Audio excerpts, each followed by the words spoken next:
तो जी हाँ प्यारे बच्चों, आप सभी का नए एवं बहुत ही इंपॉर्टेंट वीडियो में आप सभी का मैं स्वागत करता हूँ। होने वाले हैं पूरे के पूरे आपके फिजिक्स जो आपके बुक है प्यारे बच्चों, उस पूरे बुक के 10 जी हाँ 10 सबसे महत्वपूर्ण नियम एवं सिद्धांत देखने वाले हैं। ठीक है, इस नियम सिद्धांत को मिस मत करके जाइएगा। इस बात की मैं गारंटी देता हूँ प्यारे बच्चों, 3 से लेकर 4 नियम सिद्धांत आपके पेपर में आपको खुद देखने को मिलने वाले इसी वीडियो में से। ठीक है, तो एग्जाम से पहले बहुत ही इंटरेस्टिंग एंड धमाकेदार वीडियो होने वाली है उन बच्चों के लिए जिन्होंने अभी तक कुछ पढ़ाई नहीं की है, कुछ ही चीज बिना आपका टाइम वेस्ट करते हुए। अगर जो बच्चे नए हैं तो भाई सब्सक्राइब और लाइक वीडियो को दनादन कर दीजिएगा, बिल्कुल वायरल हो जाने चाहिए वीडियो। तो चलिए let's get start this amazing and most important video.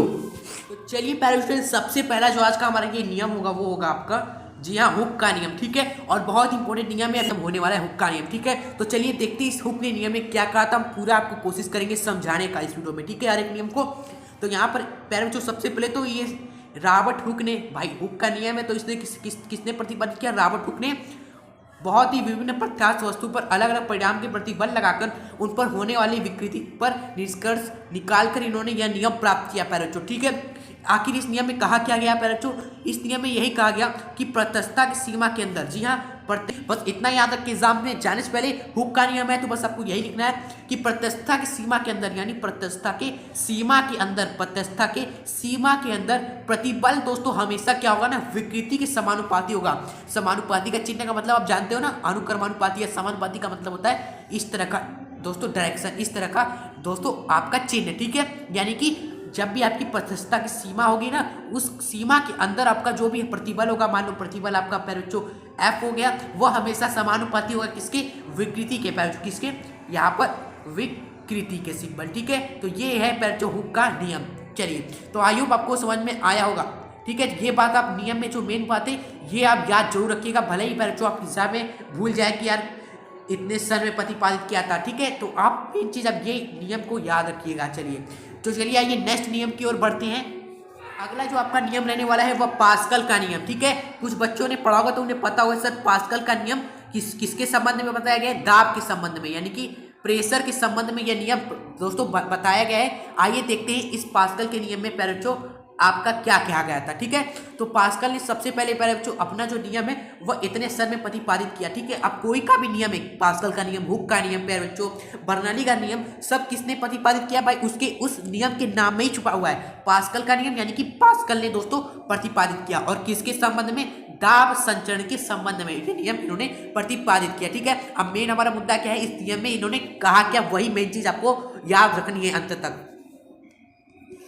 इन्होंने इस नियम में यह कहा कि अगर यदि गुरुत्व नगण्य हो, यानी कि जो गुरुत्वाकर्षण का मान हो वो क्या हो, बिल्कुल जीरो के बराबर हो। ठीक है, तो प्यारे बच्चों पात्र में रख के द्रव के किसी भी बिंदु पर दाब लगाने पर दाब द्रव की दोस्तों सभी बिंदु के सभी पात्र की दीवारों पर समान रूप से संचरित हो जाता है। इसका मतलब ये है कि अगर आपने कोई भी पात्र ले लिया, दैट मीन्स प्यारे बच्चों हम एक पात्र लेते हैं। ठीक है, ये तो जैसे कि हमने यहाँ पर एक पात्र ले लिया, इस पात्र में मान लो द्रव भरा हुआ है, क्या भरा हुआ है? यहाँ पर इस तरह द्रव भरा हुआ है आपका। ठीक है, तो इस नियम में यही कहा गया बच्चों, अगर किसी भी जगह पर आप क्या करो, कोई भी एक बिंदु उठा लो, उस बिंदु पर अगर आप दाब लगाते हो ना, तो वह दाब दोस्तों सभी बिंदु पर पात्र के सभी दीवारों पर समान रूप से संचरित हो जाता है। यानी कि अगर आपने बच्चों यहाँ पर पैचो अगर आपने प्रेशर लगा दिया P, यहाँ पर प्रेशर P लगाया ना, तो भले ही आपने यहाँ प्रेशर लगाया लेकिन यही प्रेशर पैचो हर जगह यही प्रेशर पैचो इस द्रव के अंदर संचरित हो जाएगा। ठीक है, यहाँ पर भी पैचो अपने आप प्रेशर दोस्तों P लगने लगेगा।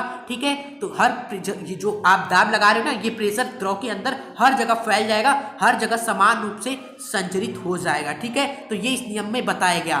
ठीक है, आपको याद रखना है। ठीक है, आई होप आपको समझ में आया होगा। तो अगला जो हमारा नियम है वह द्रव नियम नहीं, ये सिद्धांत है प्यारे बच्चों, लेकिन ये भी बहुत ही ज्यादा इंपॉर्टेंट है, अविरतता का सिद्धांत। तो इस अविरतता के सिद्धांत में बहुत ही आसान नियम है प्यारे बच्चों, बहुत ही इजी तरीके से समझ जाने वाले हो। बस एक आपको फॉर्मूला ये याद रखना होगा इस नियम में, क्योंकि यही एग्जाम में आपको नियम में लिख देना है ये फॉर्मूला। ठीक है, इस सिद्धांत में यही कहा गया, अगर कोई भी आपका असंपीड्य या अशयान द्रव है, देखिए हमने कई बार बताया असंपीड्य हो गया या फिर अशयान द्रव का मतलब ऐसा हो गया बच्चों, जिस द्रव को हम क्या करें बच्चों, हम दबा नहीं सके। जैसे ये द्रव भरा हुआ है तो आप इसको दबा नहीं सकते बच्चों, दबा बिल्कुल भी नहीं सकते। अगर आप दबाओगे ना तो पूरा का पूरा फट जाएगा। क्या हो जाएगा?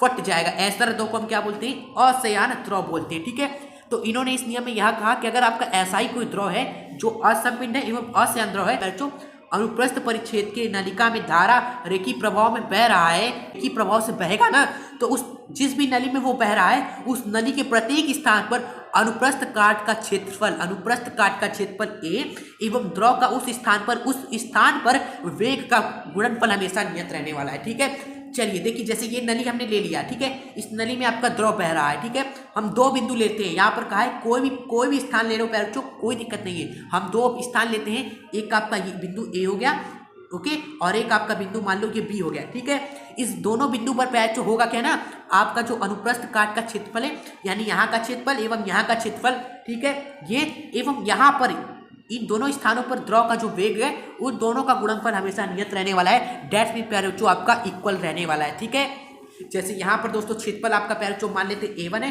यहाँ पर क्षेत्रफल A2 है, यहाँ पर वेग V1 है, यहाँ पर मान लो द्रव का वेग V2 है, तो इन दोनों का गुणनफल हमेशा नियत रहने वाला है क्षेत्रफल एवं द्रव के वेग का। सिंपल। ठीक है, तो बहुत इंपॉर्टेंट नियम था, हमने आपको समझाने की कोशिश की। तो ये हो गया आपका तीसरा नियम या तीसरा सिद्धांत महत्वपूर्ण। ठीक है, तो चलिए आइए अगले नियम की ओर बढ़ते हैं। तो नेक्स्ट आपका होने वाला है प्यारे बच्चों बर्नौली का प्रमेय, बहुत ही इंपॉर्टेंट है ये आपका बर्नौली का थ्योरम, यानी कि बर्नौलीज थ्योरम। ठीक है, तो चलिए इस नियम में भी यही कहा गया है बच्चों, जो आपका हर एक नियम यहाँ पर सबसे ज्यादा नियम सिद्धांत प्रमेय आपके द्रव्य तरल द्रव्य दोस्तों उनकी उन चैप्टर से आता है। ठीक है, तो उन चैप्टर के हमने सारे इंपॉर्टेंट जो पूछे गए एग्जाम में हमने प्रमेय नियम लिए हुए हैं। ठीक है, और उसी चैप्टर से आपका डेरिवेशन भी आता है, जो डेरिवेशन है ना आपका उसी चैप्टर से भी आता है। तो डेरिवेशन की तो वीडियो हमने बना रखी है, जैसे हो गया बर्नौली का प्रमेय, ये बर्नौली का प्रमेय आपका दिखा हुआ है ना, इसी चैप्टर से आपका डेरिवेशन भी आता है, इसका डेरिवेशन भी आता है बच्चों। लेकिन यहाँ पर भी हम आपको क्या बता रहे हैं, प्रमेय बता रहे हैं, इसका डेरिवेशन वाला वीडियो तो हमने यहाँ पर कंप्लीट करा ही दिया है डेरिवेशन। ठीक है, अगर आपने नहीं देखा है तो अभी जाइए बच्चों क्लास 11 फिजिक्स महत्वपूर्ण नियम सिद्धांत डेरिवेशन, उसका प्लेलिस्ट बनाया हुआ है, सारा आपको मिलेगा नियम, सारे आपके डेरिवेशन उसी प्लेलिस्ट में है आपके। ठीक है, क्लास 11 के। चलिए, तो यहाँ पर भी लिखेंगे इस प्रमेय में क्या कहा गया है, वन शॉट में हम देखते हैं। यहाँ पर इस प्रमेय में भी यही कहा गया है कि अगर कोई आपका बच्चों असंयान हो गया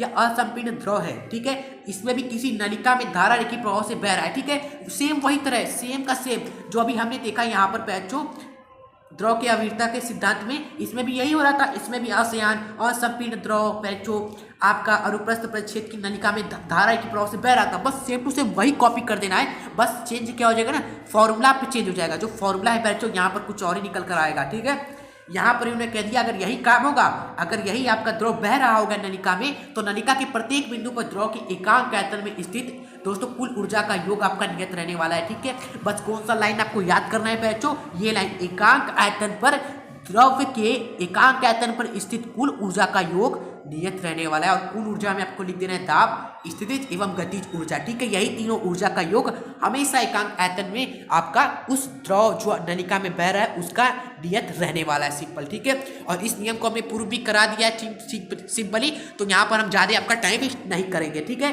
तो प्रूफ आप देख लीजिएगा, इसका जो डेरिवेशन है वो बहुत ही ज़्यादा इंपॉर्टेंट है पैरेंट्स। ठीक है, तो आप उसको जरूर एक बार चेक कर लीजिएगा डिस्क्रिप्शन में भी और चैनल के प्लेलिस्ट में भी।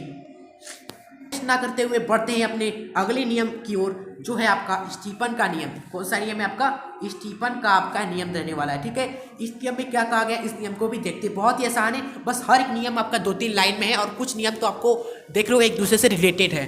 तो इस नियम को भी आइए देखते हैं। इस नियम के अनुसार कोई भी आपका आदर्श कणिका है बच्चों, उसके एकांक क्षेत्रफल पर प्रति सेकंड उत्सर्जित होने वाली विकिरण की ऊर्जा की मात्रा उसके परम ताप के चतुर्थ घात के अनुक्रमानुपाती होती है। ठीक है, इसी नियम में दोस्तों फॉर्मूला छुपा हुआ है, इसी नियम में आपका फॉर्मूला छिपा हुआ है। कैसे, देखो यहाँ पर लिखा है ना, आपको कोई भी आदर्श कणिका है बच्चों, उसके एकांक क्षेत्रफल में प्रति सेकंड उत्सर्जित होने वाली विकिरण की ऊर्जा को किससे दिखाते, ई से दिखाते, तो यहाँ पर ई हमने लिख दिया सिंपल। ठीक है, आगे क्या लिखा हुआ है, इसके परम ताप के चतुर्थ घात के समानुपाती होती है या अनुक्रमानुपाती होती है। आप परम ताप को किससे दिखाते, टेम्परेचर से दिखाते, टी हमने लिख दिया, और इसके चतुर्थ घात के यानी इसके पावर हमें क्या लगा दिया, 4 लगा दिया। ठीक है, इसके अनुक्रमानुपाती होती है यानी समानुपाती का चिन्ह लगा देना है, तो ये आपका दोस्तों नियम भी हो जाएगा। एंड यहाँ पर आपका दोस्तों जो फॉर्मूला है इसका, ये भी आपका हो जाएगा सिंपली। ठीक है, और इसके आगे तो आपको पता ही है, यहाँ पर जैसा ही आप लगाओ के समानुपाती का चिन्ह हटा के बराबर का चिन्ह लगाओगे तो एक आपका नियतांक आ जाता है सिग्मा, और सिग्मा आपका दोस्तों स्टीफन का है ना, स्टीफन के नियम में ये नियतांक आया है तो उसको हम क्या बोलेंगे, स्टीफन नियतांक बोलेंगे। ठीक है।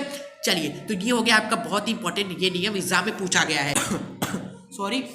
तो जिन प्यारे बच्चों ने अभी तक इस वीडियो को लाइक नहीं किया है तो प्लीज़ एक लाइक जरूर करिएगा, और चैनल पे नए हो तो सब्सक्राइब करके जुड़ जाए, ताकि बच्चों क्लास 11 हो या फिर क्लास 12, तो जी हाँ, क्लास 11 प्लस क्लास 12 की बहुत ही ज़्यादा फिजिक्स का पूरा आपका समझ लीजिए 100 आउट ऑफ 100 तैयारी इस चैनल पर आपको कराई जाती है। और केमिस्ट्री का तो आपको पता ही है, उसका तो धुआं हो चुका है। चलिए, इसके बाद आप चलते हैं न्यूटन का शीतलन का नियम देखते हैं।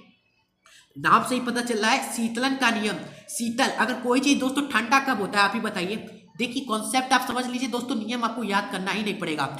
अब पता कोई चीज़ का क्या होना, ठंडा होना। आप कोई चीज़ ठंडा कैसे होती है आप ही बताइए। अगर हमने आपको एक गर्म चीज़ दे दिया, गर्म चीज़ हमने आपको मान लीजिए पानी दे दी, गर्म पानी, तो वो ठंडा कैसे होगा, जब वो क्या करेगा ना, उष्मा हीट जो है, हीट को क्या करेगा, जो त्याग करेगा, हीट का त्याग करेगा। जब क्या करेगा, उष्मा का त्याग करेगा, तभी ना वो धीरे धीरे गर्मी से क्या होगा, वो ठंडा होता जाएगा। सिंपल। ठीक है।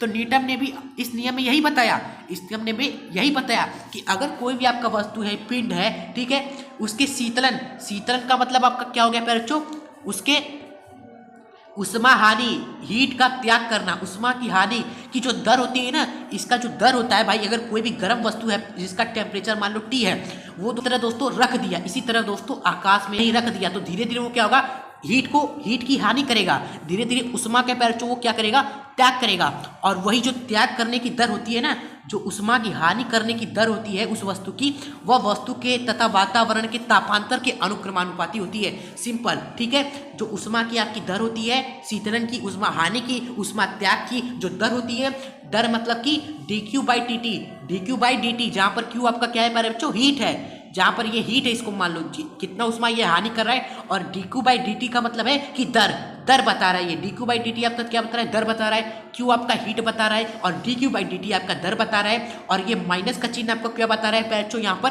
हानि बता रहा है। माइनस मतलब कि घाटा, उष्मा की हानि हो रही है, और उसमें और T से जब हमने डिवाइड कर दिया ना, T से जब हमने यहाँ पर डिवाइड कर दिया तो ये हमें दर बताने लगा कि प्रति सेकंड कितना उष्मा की हानि हो रही है। और ये किसके समानुपाती है बच्चों, किसके अनुक्रमानुपाती है, देखिए यहाँ पर वस्तु तथा वातावरण, यानी वस्तु तथा वातावरण के ताप के अंतर के, अगर वस्तु का आपका वातावरण, वस्तु का अगर ताप T है और वातावरण का ताप आपका T0 है, तो इन दोनों के दोस्तों अंतर आप कर दोगे ना, तो ये जो दर है ना उसी के समानुपाती होने वाला है। सिंपल। ठीक है। तो यहाँ पर अगर आपने नियम याद कर लिया ना, तो फॉर्मूला जो यू निकाल लेने वाली हो, अगर आपने अच्छे से पढ़ लिया जो कहा गया इस नियम में।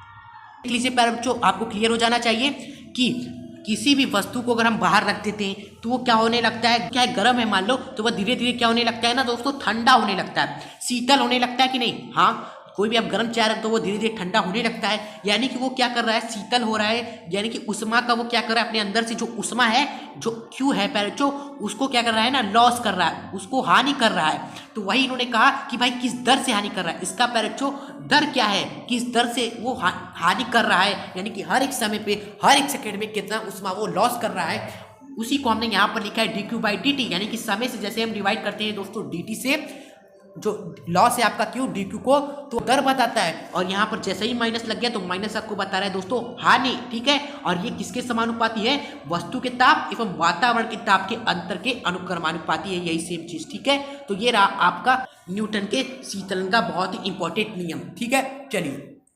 चलिए बढ़ते हैं, हम देखते हैं अगला जो हमारा नियम है बच्चों, किरचॉफ का विकिरण का नियम। सिंपल। ठीक है। तो यहाँ पर आप इसको चाहो तो छोड़ भी सकते हो, आप इसको चाहो तो दोस्तों छोड़ भी सकते हो, लेकिन ये भी बच्चों 50% चांसेस है इसके एग्जाम में आने के। ठीक है। इसलिए कर लेते हैं बच्चों, क्या है, 2-3 लाइन का तो है ही, लेकिन भाई अगर आप एग्जाम के 1-2 घंटे पहले देख रहे हो तो आप इसको अभी छोड़ दीजिए, स्किप करके आप नेक्स्ट नियम की ओर चले जाइए। ठीक है। जिनके पास अभी 1-2 दिन का समय है तो भाई आप चांस, जो भी 1% का भी चांस है नियम का, तो उसको भी पढ़ लीजिए। क्या इस नियम में किरचॉफ ने क्या कहा बच्चों, इन्होंने कहा कि किसी भी किसी भी वस्तु की निश्चित ताप पर दी गई तरंग दैर्घ्य के सभी वस्तु की उत्सर्जन क्षमता व अवशोषण क्षमता का जो अनुपात होता है वह नियत रहता है, जो उसी ताप पर आदर्श कणिका के उत्सर्जन क्षमता के बराबर होता है। सिंपल। ठीक है। यहाँ पर बच्चों जो आपको है उत्सर्जन क्षमता, जिसको हमने ई लैम्डा लिखा है, ई लैम्डा क्या है, उत्सर्जन क्षमता, ए लैम्डा क्या है बच्चों, अवशोषण क्षमता। ठीक है। कोई भी आपका पैर जो क्या बॉडी है तो वो क्या कर रहा है, विकिरण जो भी प्रकाश की तरंगे आ रही है उसके ऊपर, तो उसको एक तरीके से क्या कर रहा है, अवशोषित कर रहा है, अवशोषित कर रहा है, देखिए अवशोषित कर रहा है। लेकिन कुछ समय बाद यही किरण कब तक वो अपने पास रखेगा, कभी ना कभी तो बाहर की ओर भी निकालेगा, बाहर की ओर भी उत्सर्जित करेगा। तो ई लैम्डा क्या है, उत्सर्जित की क्षमता है किसी भी वस्तु की, ठीक है, विकिरण की, विकिरण को उत्सर्जन की क्षमता है ई लैम्डा, ठीक है। और इन्हीं दोनों का पैरचो अनुपात आपका हमेशा क्या रहता है पैरचो, आदर्श कणिका के लिए दोस्तों बराबर रहता है या नियत रहता है, यही इस नियम में कहा गया है। यहाँ पर हमने इसको कांस्टेंट से दिखा दिया है, कांस्टेंट का मतलब यही है कि इनका अनुपात आपका नियत रहने वाला है, ठीक है। तो ये नियम आपको यही बताता है, सिंपल, ठीक है। तो कुछ हार्ड नहीं था, बहुत ही आसान था, ठीक है। आई होप आपको समझ में आया होगा, सिंपल, ठीक है। तो चलिए आइए अगले नियम की ओर बढ़ते हैं। नियम और प्रथम नियम भी दोनों ही उसका फेवरेट है, दोनों में से एक जरूर देता है, ठीक है। तो बहुत ही आसान है उष्मागति का शून्यांक का नियम, आइए इसको समझते हैं, ठीक है। काफी बच्चे रट्टा लगा के जाते हैं, आइए हम आपको समझाते हैं। इस नियम में कहा गया कि आपका कोई क्या है, तीन निकाय है, तीन निकाय है, क्या है दोस्तों, तीन आप निकाय ले लीजिए, ए बी सी, ठीक है। इसमें से बी वाला ए के साथ तापीय साम्य अवस्था में, बी वाला ए के साथ तापीय साम्य अवस्था में है, एंड सी वाला ए के साथ तापीय साम्य अवस्था में। तापीय साम्य अवस्था का मालूम है ना आपको, मतलब क्या होता है, टेम्परेचर बराबर होता है, टेम्परेचर आपका इक्वल हो दोस्तों, जब इक्वल हो तो उसको हम क्या बोलते हैं प्यारों, तापीय साम्य अवस्था बोलते हैं। दैट्स मीन्स प्यारों अगर यानी कि अगर बी वाले का तापमान ए वाले के तापमान के बराबर है तापीय साम्य अवस्था में, अगर सी वाले का तापमान दोस्तों ए वाले के साथ, इसका भी ए के साथ दोस्तों क्या है, तापमान इक्वल है, टेम्परेचर इक्वल है तापीय साम्य अवस्था का मतलब। तो ऐसे केस में आपका सिंपली ये जो इसमें ये दोनों निकाय अपने आप में भी क्या होंगे ना, अपने आप में भी एक दूसरे में भी क्या होंगे, तापीय साम्य अवस्था में होंगे, यानी कि इन दोनों का भी टेम्परेचर क्या होगा, अपने आपस में इक्वल रहने वाला है। यही आपका दोस्तों शून्यांक नियम कहता है, सिंपल, ठीक है। तो यहाँ पर आइए लास्ट एवं मोस्ट इंपॉर्टेंट नियम हम लास्ट है जो आपका उष्मागति का नियम है बच्चों, इसको आइए देख लेते हैं और फिनिश करते हैं इस वीडियो को, सिंपली, ठीक है। ये नियम में क्या कहा गया है, इस नियम में कहा गया है यदि कोई भी निकाय क्यू उष्मा क्या करती है, ग्रहण कर लेती है, तो आसान तरीके से समझते हैं। इसका जो आपका प्रथम नियम है बहुत ही आसान है। क्या कहा गया, मान लेते हैं बच्चों ये आपका क्या है दोस्तों, निकाय है, ठीक है। अगर इस निकाय को आप क्या करते हो, उष्मा देते हो, दैट्स मीन्स यहाँ पर मान लो आपने इस निकाय को आप क्या करते हो, क्यू उष्मा देते हो, कितना उष्मा दिया, क्यू उष्मा दिया। तो ये इस क्यू उष्मा का बच्चों क्या करेगा, ये दो काम करेगा, या फिर ये अपना वर्क कर लेगा, काम कर लेगा, कुछ थोड़ा बहुत काम कर लेगा भाई, कब तक आलसी बैठा रहेगा ये निकाय, या फिर इस उष्मा का यूज करके ये अपना भाव बढ़ा लेगा। भाव बढ़ाने का मतलब है अपने अंदर का दोस्तों जुनून, अपने अंदर की ताकत, अपने अंदर की ऊर्जा, जी हाँ आंतरिक ऊर्जा को बढ़ा लेगा। यानी कि क्यू उष्मा कहाँ गई दोस्तों, कुछ काम करने में चली गई, कुछ इस वस्तु ने क्या किया, अपना भाव बढ़ा लिया, कुछ आंतरिक ऊर्जा कुछ बढ़ा ली, ठीक है। तो यहाँ पर हम क्या लिख सकते हैं, हम ये नहीं लिख सकते कि सिंपली यहाँ पर जो आपका क्यू है, ये क्यू आपका सिंपली क्या है, तो इस क्यू को हम ये नहीं, इस क्यू को हम सिंपली ये नहीं लिख सकते क्यू आपका W कुछ कार्य एवं अपने अंदर का जो भाव है, जो अब वस्तु बढ़ा रहा है दोस्तों, उसके बराबर है। कुछ हमने क्यू उष्मा दी और क्यू उष्मा का उसने थोड़ा बहुत कुछ काम कर लिया और थोड़ा सा क्या कर लिया, भाव बढ़ा लिया, तो इसको हम इन दोनों के रूप में लिख सकते हैं, ओके। और यही दोस्तों आपका उष्मागति का प्रथम नियम कहलाता है। सिंपली लिखेंगे भी यही कि अगर किसी भी निकाय को अगर आपने क्यू उष्मा दी तो निकाय दोस्तों अवशोषित कर लेता है वो क्यू उष्मा, और अवशोषित करके अपनी आंतरिक ऊर्जा को क्या कर लेता है, बढ़ा लेता है, और उस निकाय साथ ही साथ कुछ बाहर से कार्य भी करता है, ठीक है। और यही दोस्तों यही आंतरिक ऊर्जा में वृद्धि एवं जो कार्य उसने किया, इन दोनों का ही योग आपका दोस्तों किसके तुल्य होता है, इस जो ऊर्जा हमने निकाय को दी इसी के, ठीक है। चलिए, तो ये रहा आपका उष्मागति का प्रथम नियम। आई होप आपको समझ में आया होगा। अगर मजा आया वीडियो में, आपको अच्छा लगा वीडियो, तो मेहनत के लिए हमारे एक छोटा सा पहले तो लाइक जरूर करके जाइएगा, और चैनल पे नहीं होता हमारे चैनल को सब्सक्राइब करके बेल पे यहाँ पे क्लिक करके ऑल पर जरूर करिएगा। और भी कोई दिक्कत हो, परेशानी हो, किसी नियम या सिद्धांत में आपको दिक्कत आ रही हो तो उसका हम सेपरेट वीडियो बना देंगे। कोई डेरिवेशन आपको नहीं आ रहा हो तो कमेंट करिए, हम आपको आसान तरीके से आपको समझा देंगे, ठीक है। चलिए, तो वीडियो को यहीं पर खत्म करते हैं। अपने प्यारे बच्चों, स्टूडेंट को, अपने मित्रों को, यारों को इस वीडियो को जरूर से जरूर शेयर करिएगा। सिंपल, आपका एक शेयर हमारे लिए बहुत ज़्यादा, और उन बच्चों के लिए जो हमारे इस वीडियो को देखते हैं, ठीक है। तो चलिए मिलेंगे नेक्स्ट वीडियो में, टाटा बाय बाय, और हाँ एग्जाम में फोड़ कर आइएगा।